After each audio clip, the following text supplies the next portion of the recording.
කුරුස TV යාඥාවේ මහිමෙන් දේව වචනය.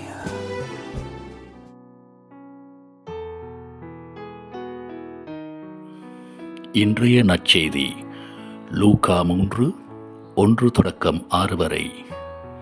திபேரியு Caesar ஆட்சி செய்து வந்த 15ஆம் ஆண்டில் போந்தியு பிலாத்து யூதேயாவின் ஆளுநராக இருந்தார்.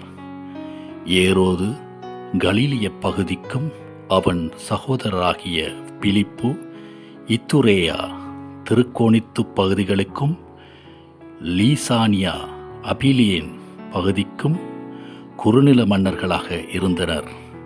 அன்னாவும் கயபாவும் தலைமை குருக்களாய் இருந்தனர். அக்காலத்தில் செக்கரியாவின் மகன் யோவான் பாலை நிலத்தில் வாழ்ந்து வந்தார்.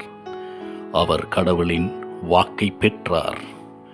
பாவ மன்னிப்பு அடைய மனம் மாறி திருமுழுக்கு பெறுங்கள் என்று யோர்தான் ஆற்றை அடுத்துள்ள பகுதிகள் அனைத்துக்கும் சென்று அவர் பறைசாற்றி வந்தார். இதை பற்றி இறைவாக்கினர் எசையாவின் உரைகள் அடங்கிய நூலில் இவ்வாறு எழுதப்பட்டுள்ளது.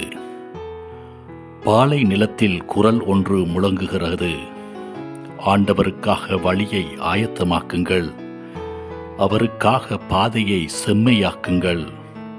பள்ளத்தாக்குகள் எல்லாம் நிரப்பப்படும், மலை குன்று யாவும் தாழ்த்தப்படும், கோணலானவை நேராக்கப்படும், கரடு முரடானவை சமத்தலமாக்கப்படும். மனிதர் அனைவரும் கடவுள் அருளும் மீட்பை காண்பார்.